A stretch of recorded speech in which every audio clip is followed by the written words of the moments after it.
non, mais c'est pas possible, je tombe toujours sur des gars, mais c'est du n'importe quoi. Moi, je vais finir bonne sœur si ça continue, j'en ai marre. Pourquoi tes relations de couple échouent toujours autant? Découvre vite dans cette vidéo pourquoi tes relations de couple échouent toujours et comment changer ça une bonne fois pour toutes.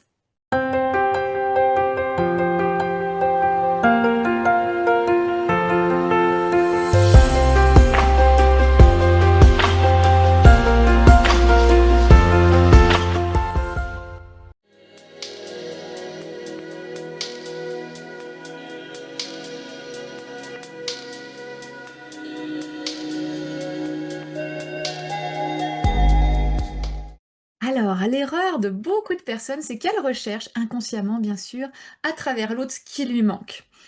Donc souvent, ce qui nous manque, bah, c'est de l'amour, l'estime de nous, de la reconnaissance, la paix, la confiance, etc., etc. Donc finalement, on attend sans même s'en rendre compte que l'autre nous comble. Moi, par exemple, très très très longtemps dans mes vies de couple, je recherchais l'amour, je recherchais la valorisation, je recherchais la reconnaissance. Et qu'est-ce que je vivais dans mes couples? Eh ben, je vivais des bons moments certes, mais je vivais aussi beaucoup, beaucoup de moments, très, très chahutants avec beaucoup de non-respect, beaucoup d'ignorance, le sentiment de ne pas être comprise, de ne pas être aimée à ma juste valeur, beaucoup, beaucoup de souffrance finalement, hein. Parce que le problème dans l'histoire, c'est qu'on attire toujours des hommes qui sont sur la même fréquence que nous. L'extérieur est le reflet de notre monde intérieur. Donc, si à l'intérieur de moi, je vibre le manque d'amour, eh ben, qu'est-ce que je vais vivre dans ma relation? Eh ben, je vais vivre le manque d'amour. Ça, c'est vraiment important à le comprendre, hein. Quand à l'extérieur, ce que l'on vit, toute notre réalité, elle est basée sur ce qu'on est à l'intérieur de nous. Donc, si à l'intérieur de moi, comme moi j'étais complètement vide d'amour, même toute seule, j'avais du mal à y être, en fait. J'étais vraiment dans un vide intérieur d'amour. Donc, forcément, ma réalité, elle vibrait le manque d'amour. Donc dans ma relation de couple, j'étais pas comblée du tout en amour, ça représentait juste, le reflet de qui j'étais, en fait. Hem et donc, qu'est-ce qui se passe? Qu'est-ce que ça veut dire? Ça veut dire que si, à l'intérieur de moi, je suis pas déjà comblée, alors, je vais vibrer et créer une réalité où je ne serai pas comblée non plus, en fait, hein. Et donc je vais attirer, en plus comme tout est vibration, je vais attirer quelqu'un qui est sur la même fréquence que moi. J'étais dans le manque d'amour, je tombais, du coup j'attirais des hommes qui étaient dans le manque de quelque chose, en tout cas. Et quand j'ai commencé à vraiment m'aligner à ma vraie nature, qui est la paix, la joie, l'amour, on est tous ça c'est tous notre vraie nature à chacun, mais on est un peu décentrés de notre nature. Quand je m'y suis vraiment reconnectée et alignée, c'est à ce moment-là que j'ai vraiment réussi à m'apporter cet amour inconditionnel, que je me suis sentie vraiment comblée, heureuse à l'intérieur de moi-même et c'est à ce moment-là où tous les autres m'ont apporté ce que je voulais. Avant, quand j'étais pas bien, je cherchais toujours à l'extérieur plein de choses, la reconnaissance et cetera et cetera et je le vivais jamais, je me pliais en 4 pour tout le monde. J'essayais de l'être la meilleure possible, la plus gentille possible, de la plus serviable possible. Bref et je comprenais pas, je récoltais de l'injustice parce que je me disais: «Mais avec tout ce que je fais, je suis toujours pas reconnue, je suis toujours pas aimée, mais qu'est-ce qu'il faut faire? Comment ça fonctionne en fait?» Bah, c'était juste un reflet de qui j'étais à l'intérieur. Aujourd'hui, je suis complète à l'intérieur et tout s'aligne en fait. On me donne la reconnaissance, on me donne tout ce que j'attendais avant parce que, bah, je suis plus du tout dans le manque à l'intérieur, hein. Donc si tu es sur une fréquence de manque, tu vas rencontrer quelqu'un pour te combler, mais dès qu'il va pas t'apporter exactement ce que tu veux, bah, là tu vas souffrir. Moi, c'est ce qui m'arrivait. Je cherchais quelqu'un pour me combler inconsciemment, mais à l'intérieur de moi, c'était le manque. Donc dès que lui me l'apportait pas, eh bien, bah, je souffrais en fait, tout simplement. Donc la clé, c'est d'être complète. Et comme il y a un truc que j'aime beaucoup, c'est quand on a des problèmes d'amour, tu vois, comme moi j'avais dans mon couple, c'est qu'on doit devenir bon en amour. On dit toujours, bah, pour devenir bon en maths, il faut faire plein de problèmes de maths, tu deviens bon, bah là c'est pareil, quand la vie elle te sert plein, plein, plein de problèmes d'amour, c'est qu'à un moment, il faut que tu deviennes bon en amour. Et la première chose pour devenir bon en amour, c'est d'aller cultiver cet amour de soi en fait, hein. C'est la première chose d'ailleurs que moi je travaille avec mes clientes, c'est l'amour de soi. Ça veut pas dire s'aimer juste, non, c'est aller aimer l'amour de soi, le vrai, aller aimer en nous tout ce qui n'a pas été aimé. Alors ça, c'est tout un challenge, mais quand tu y arrives, c'est juste incroyable parce que c'est là où tu deviens complète. T'es plus du tout la même, tu vas vibrer autre chose et ton couple va changer aussi. C'est là où où tes attentes vont, bah déjà il y en a beaucoup moins, mais c'est là où ton homme va pouvoir t'apporter enfin tout ce que tu désirais.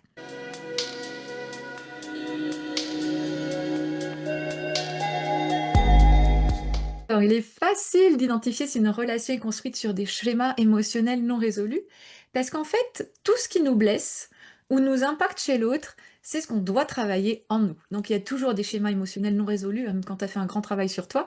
Et justement, quand l'autre t'impacte ou te blesse, ah, ouais, c'est un truc que souvent on est là, oh ouais, il est comme ci. Non, non, non, c'est hey, regarde en toi, poulette, parce que c'est quand tu vas changer à l'intérieur de toi que les choses vont pouvoir changer en fait, hein. Moi, par exemple, un petit exemple personnel, je tombais toujours sur des gens qui étaient dépendants. Ça pouvait être l'alcool, etc. Je me dis, mais pourquoi je tombe toujours sur des mecs qui sont dépendants? Alors que si j'avais regardé en moi à l'époque, j'aurais vu direct le truc. J'étais complètement dépendante à l'amour, en fait. Moi, j'étais une dépendante affective. Je cherchais l'amour à travers l'autre. Le jour où j'ai vraiment cassé ce schéma, j'ai réparé tout ça en moi, bah, mes relations, comme par magie, elles ont changé. Je suis plus tombée du tout sur des mecs dépendants ou sur ce genre de schéma, en fait, hein. Donc, il est indispensable, mais vraiment indispensable, de comprendre les messages que la vie nous envoie à travers tout ce qu'on vit avec l'autre pour pouvoir évoluer, euh, transformer notre monde intérieur et faire évoluer la relation. Toutes les relations, c'est des cadeaux, hein, même les pires relations qui existent, parce qu'elles sont là pour nous faire évoluer, nous faire devenir la meilleure version de nous-mêmes, hein. Parce que tout ce qui blesse, tout ce qui nous blesse, tout ce qui nous agace ou nous impacte chez l'autre, parle de nous. Et ça parle de ce qui doit être transformé à l'intérieur de nous. Et donc si on applique ça, et que ben, du coup on se transforme petit à petit, puis ben, on est de plus en plus heureux et la vie ressemble enfin à ce qu'on voulait en fait.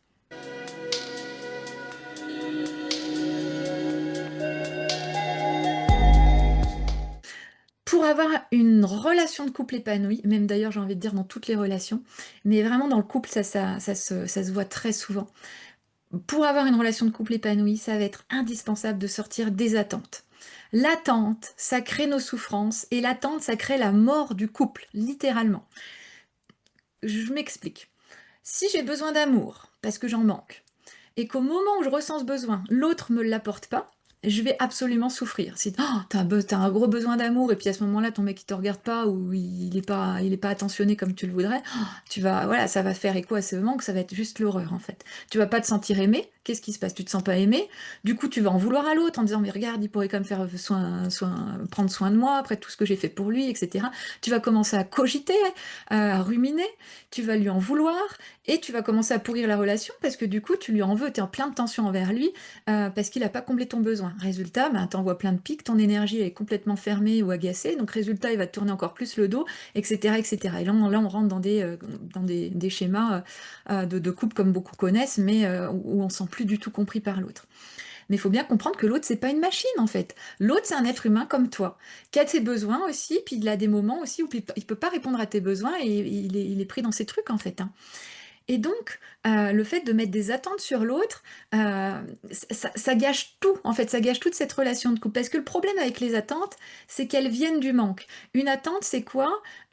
C'est qu'on a un manque en nous. Par exemple, si je prépare une tarte, t'imagines, tu prépares une tarte aux pommes, et que là, t'attends, inconsciemment, t'attends qu'ils te disent qu'est-ce qu'elle est bonne ta tarte, ma chérie, et qu'il le fait pas, hein, il mange ta tarte sans rien te dire, là, ça va te mettre en pétard. Parce que à ce moment-là, c'est parce que tu es en manque de reconnaissance. Tu as besoin de cette reconnaissance pour te sentir bien, donc tu as un manque de reconnaissance à l'intérieur de toi. Donc comme tu as ce manque de reconnaissance, euh, tu vas le mettre, tu vas lui donner, tu vas donner à ton chéri ce rôle-là, de t'apporter cette reconnaissance. Et donc du coup, tu crées une attente quand tu fais quelque chose pour qu'il t'apporte ça. Mais s'il ne te l'apporte pas, résultat, ça va te mettre en pétard. Alors que si tu n'avais pas eu cette attente, tu t'en fiches, la tarte est mangée, et puis après tout va bien en fait, hein. Pareil, si tu as envie qu'ils te prennent dans tes bras, imagine, tu es en manque d'affection. Tu es quelqu'un qui a beaucoup, beaucoup de manque d'affection. Tu as besoin d'affection pour te sentir bien. Si à un moment, tu as besoin qu'ils te prennent dans tes bras, mais il ne le fait pas pour X ou Y raison, tu vas te sentir mal, tu vas lui en vouloir, etc. etc. Parce qu'il y a une attente, en fait, derrière tout ça. Et le problème avec cette attente, qui vient d'un manque, l'attente, ça vient juste d'un manque intérieur, hein, qu'on projette sur l'autre. Donc le problème avec le manque, et c'est ça qui est juste dingue en fait, c'est que le manque qu'on a en nous nous coince dans la 3D. Ça nous coince dans cet espace-temps où on vit cette réalité-là. Et ça nous empêche d'accéder au champ de tous les possibles, parce que certes, je vis cette réalité-là en ce moment, mais tous les possibles existent déjà quelque part dans le champ de la 5D. Et là, dans cette situation, mon chéri ne me prend pas dans mes bras. Et là, je suis dans le manque, et je lui en veux, etc., etc. Je suis complètement dans l'attente, dans le manque, donc qu'est-ce que je fais? Je me bloque dans la 3D. Alors que si je sors de l'attente, je peux retourner au champ de la 5D et accéder à toutes les versions qui existent.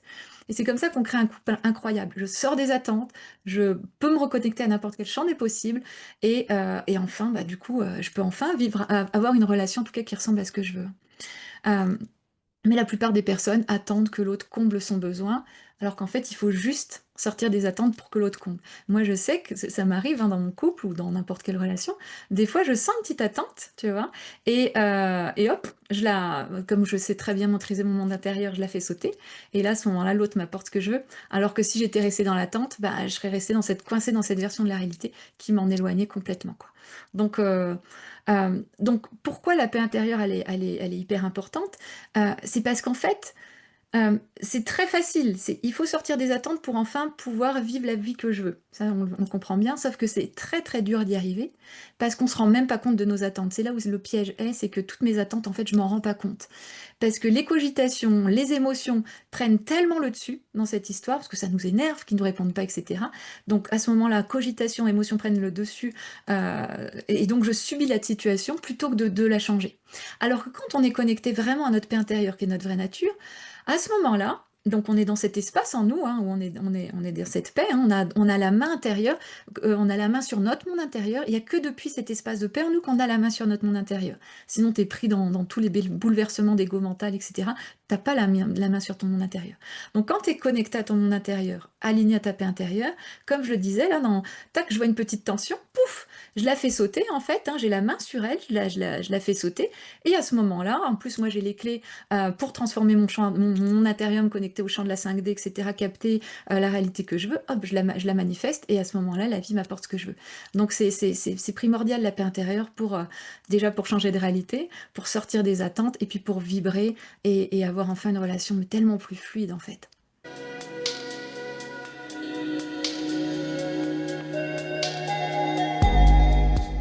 Ça, c'est une belle question. Je rencontre beaucoup de femmes qui me disent: «Waouh, mais c'est vrai que, bah, du coup, il va falloir que je mette fin à ma relation», parce qu'elles se rendent compte que leur relation, elle est bancale. Donc elles se disent: «Si moi je me réaligne, je suis enfin bien, ben, mon homme ne va plus me correspondre. Donc il va falloir que je rompe», et elles ont peur de ça, et je les comprends parce que moi, ce serait pareil, ça me ferait flipper. Mais non, non, non, non, non, la bonne nouvelle, ce qui est juste incroyable, c'est que l'autre va évoluer avec toi. J'explique pourquoi. Il y a beaucoup, beaucoup de femmes qui ont peur que si elles évoluent, justement, elles vont plus se sentir épanouies dans leur couple et qu'elles vont devoir mettre un terme à leur relation. Ça, c'est vrai quand tu fais un développement personnel classique. Moi, je l'ai vécu avant, c'est-à-dire que je faisais beaucoup de développement personnel et j'avais plein de prises de conscience. Du coup, j'avais accès à plein d'informations, plein de prises de conscience. Ça ouvrait plein de conscience, plein de choses en moi, et je sentais l'autre complètement décalé. Donc je me disais: «Mais j'ai plus rien à faire avec lui, en fait, hein». Mais ça, c'est juste quand tu as plein de prises de conscience, mais qu'il y a pas un travail sur le monde intérieur. C'est juste, tu as capté des trucs, mais en fait, ta réalité, elle est toujours, discordante avec ce que tu aspires. Alors qu'en fait, bah, du coup, parce que oui, tu te sens de plus en plus en décalage, hein. Alors qu'en fait, moi l'approche que j'ai, c'est totalement différent. C'est-à-dire qu'il y a un vrai travail sur le monde intérieur. C'est pas que des compréhensions ou des prises de conscience. Il y a un changement aussi, une transformation dans nos fréquences, et c'est ça qui fait que la réalité s'ajuste à notre nouvelle réalité finalement. Donc au moment où j'ai, toutes ces prises de conscience, et que je change mon monde intérieur, donc j'ai les prises de conscience, mais concrètement à l'intérieur de moi, c'est pas juste une prise de conscience, je vais agir là où il y avait la petite faille, la petite chose à réparer, bref, j'agis sur mes fréquences, et alors, comme c'est une histoire de fréquence, je vais vibrer autre chose, et l'autre va s'aligner à ma version de la réalité. Il va s'aligner à ma fréquence en fait, hein. L'autre devient mon miroir. Quand quelque chose m'agace, s'il y a un truc qui m'agace chez l'autre, moi je vais jamais m'en prendre à l'autre ou me dire: «Ouais, voilà». L'autre m'agace, à ce moment-là, je comprends exactement ce que ça signifie de moi. Je change ce petit paramètre à l'intérieur et je vais pouvoir créer une autre version de la réalité. Donc c'est à ce moment-là où l'autre s'ajuste en fait, hein. En fait, on est sans arrêt en train de se remettre en question, on évolue chaque jour. Non pas, c'est pas juste des prises de conscience et on creuse le fossé avec l'autre, c'est j'évolue chaque jour et l'autre se met sur ma fréquence. Je repense à une cliente qui illustrait très bien ça. Elle était au bord de la rupture quand on a travaillé ensemble. Quelques mois après, son chéri, mais c'était un autre, mais elle me dit: «Mais ça tient du miracle». Son mec, il l'aidait pas du tout, et cetera. Bref, il y avait un énorme décalage. On a travaillé, donc elle a réparé à l'intérieur d'elle. C'est-à-dire que cette relation reflétait des choses d'elle. Ça reflétait vraiment des choses qu'elle portait en elle, qu'elle avait pas vues. Donc on a travaillé ces pièces de puzzle-là, on a changé un petit peu son monde intérieur. Résultat, sa fréquence a évolué. et le mec a évolué avec. Il l'aidait, et cetera, en fait. Parce que l'extérieur est juste le reflet de ton monde intérieur. Et donc, quand tu évolues ton monde intérieur, l'autre change avec toi. Par contre, si juste tu fais des prises de conscience, l'autre, il va pas évoluer, et là, tu vas creuser l'écart. Et ça marche avec ton chéri, ça marche avec tes enfants, ça marche avec tout le monde, en fait. Tout le monde évolue avec toi. Tes fréquences augmentent, tu fais l'expérience d'une... C'est toujours la même personne, hein, mais comment dire, tu vis une autre version de lui, tu vois. C'est comme quand t'es en pétard, bah souvent on vit une version de notre mec qui est pas cool, hein. Si moi je suis en pétard, lui il est en pétard aussi. Voilà, on a tous plusieurs facettes, alors que quand je suis apaisée, je suis bien, bah on voit que lui il est dans une bonne version. Donc là c'est pareil, quand on fait évoluer notre monde intérieur, à l'intérieur on est beaucoup plus harmonisé, on est beaucoup mieux, donc on vit quelque chose de plus cool, et on va faire l'expérience la plus cool de la personne en face de nous.